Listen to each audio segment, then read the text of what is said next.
Next നമ്മൾ കാണിക്കുന്നത് കൺഫോർമേറ്ററി ടെസ്റ്റുകളാണ്. അതിൻ്റെ അകത്ത് ഡൈഅമൈഡിൻ്റെ കൺഫോർമേറ്ററി ടെസ്റ്റാണ് ഇവിടെ കാണിക്കുന്നത്. Very important test, that is biuret test.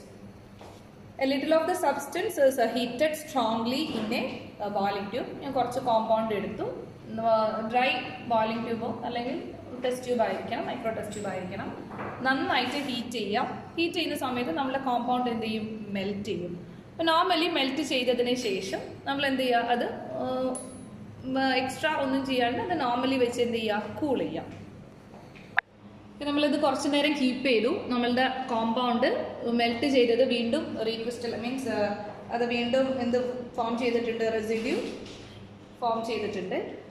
നമ്മളിനി അതിനെ ഡിസോൾവ് വയ്ക്കുകയാണ്. ഒരു 2 to 3 drops വാട്ടർ അല്ലെങ്കിൽ ഒരു മിനിമം എമൗണ്ട് ഓഫ് വാട്ടറിൽ നമ്മൾ ഈ ഓൾറെഡി ഉണ്ടായിരുന്ന സബ്സ്റ്റൻസിനെ നമ്മൾ എന്ത് ചെയ്യുന്നു? ഡിസോൾവ് വയ്ക്കുന്നു. റെസിഡ്യൂവിനെ നമ്മൾ ഡിസോൾവ് ചെയ്തു. ഡിസോൾവ് ചെയ്ത് കഴിഞ്ഞിട്ടുണ്ടെങ്കിൽ നമുക്ക് നെക്സ്റ്റ് പ്രൊസീജിയറിലോട്ട് പോകാം. മിനിമം മീൻസ് വാട്ടർ ഡിസോൾവ് ആയിട്ടില്ലെങ്കിൽ കുറച്ചും കൂടെ വാട്ടർ ആഡ് ചെയ്യാം നമുക്ക്. അതിനുശേഷം നമ്മൾ ചെയ്തു. Okay, it is completely dissolve now.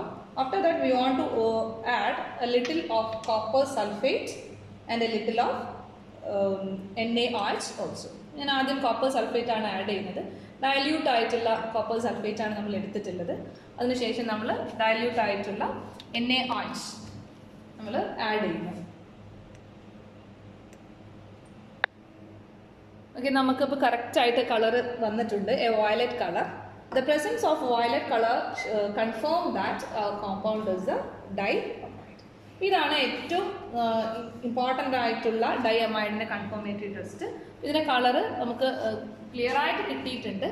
നമുക്ക് വയലറ്റ് കളർ തന്നെയാണ്. അപ്പോൾ ഈ കളറിൽ നിന്ന് അധികം പ്രാവശ്യം നെഗറ്റീവ് റിസൾട്ടുകൾ വരാറുണ്ട്. അപ്പോൾ ഈ ഒരു കളറ് വളരെ ഇമ്പോർട്ടൻ്റ് ആണ്.